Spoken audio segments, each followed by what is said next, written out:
Welcome to A Deeper Dive, a podcast that delivers an in-depth study of the truth found in God's Word with Paul Ciotta. Paul brings his creative perspective through the eyes of a theologian, challenging you to live your faith. Now, let's take the plunge. Here's Paul.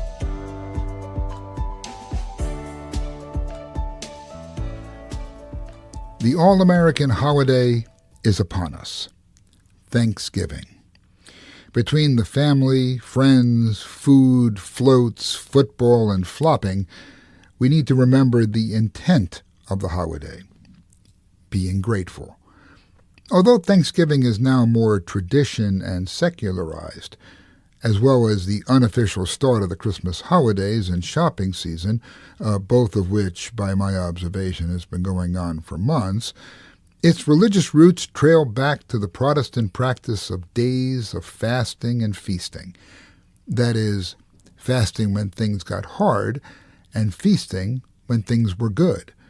This was exemplified by the 1621 Plymouth Colony Harvest Festival, where those pilgrims thanked God for their survival after a difficult first year in the New World. Gratefulness is coupled with faith, a faith that sees the impossible become reality, dreams become tangible, and famine becomes feasting.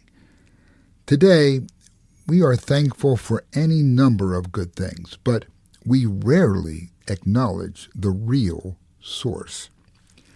But it all starts with one. The Gospel writer Luke recounts a remarkable story of gratefulness. In Luke 17:11 through 20, Jesus and his disciples were traveling between Samaria and Galilee when 10 men approached him. Dr. Luke wrote, "Those men had leprosy."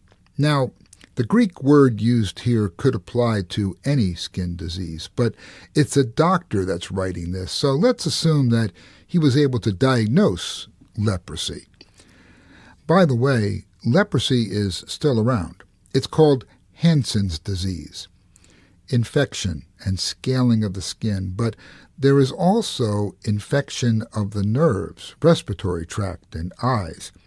The patient might not be able to feel pain, and in fact, he or she might lose parts of the body because of repeated injuries or infections from wounds that aren't noticed and treated, as well as weakness and poor eyesight. It is highly contagious and a death sentence. So here are those shunned, diseased victims, mourning, tearing the rags hanging off of them, disheveled, always crying, "Unclean, unclean." Then Jesus happens by, providentially, of course. In Luke 17:12 through 13, as he was going into a village, 10 men who had leprosy met him. They stood at a distance and called out in a loud voice, "Jesus, Master, have pity on us."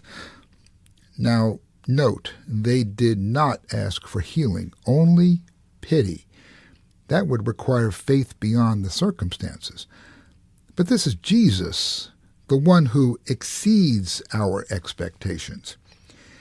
In Luke 17:14, he writes, "When he saw them, he said, 'Go, show yourselves to the priests.' And they went, and they were cleansed." Now, we know Jesus didn't have a warm relationship with the religious aristocracy, so we might assume he wanted them to see the results of one of his miracles, demonstrating that he was indeed the Messiah. Actually, he was following Mosaic law, specifically Leviticus 14. As part of a 2-part ritual, it's a priest who determines if a leper is truly clean.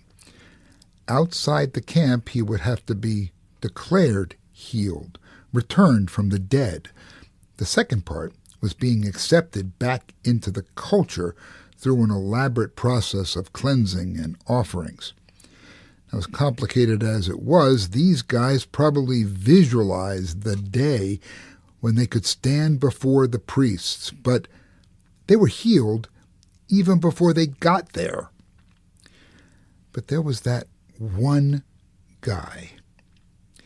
In Luke 17:15, 16a, one of them, when he saw that he was healed, came back, praising God in a loud voice. He threw himself at Jesus' feet and thanked him.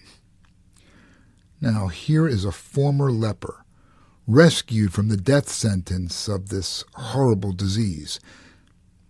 He is there, alone, healed, bowing before the one who is the real source for this miracle.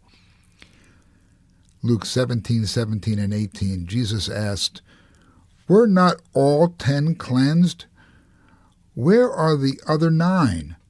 Was no one found to return and give praise to God except this foreigner?" Good question. Did the other guys get so lost in their relief that they ignored the reliever?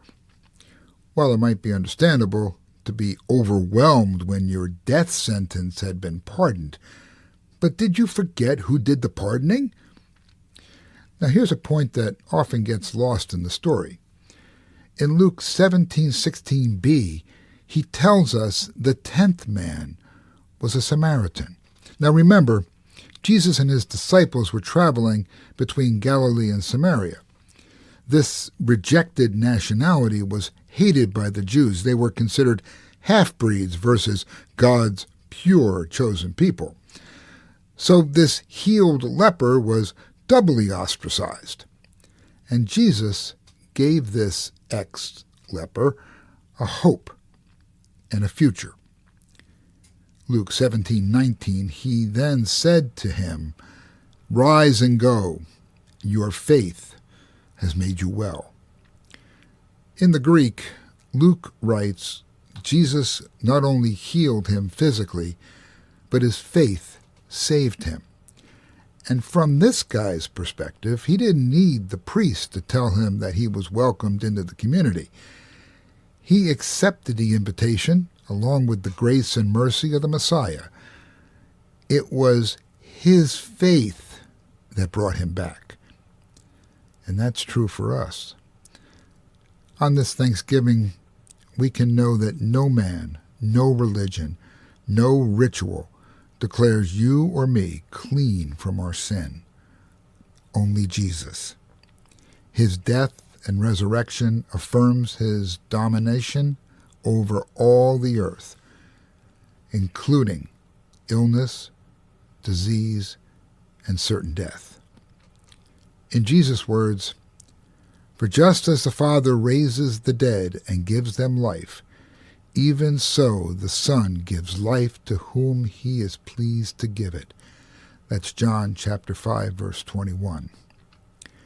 The healed leper was free from disease, free from stigma of his heritage, free from judgment, free to be grateful. Jesus changes everything.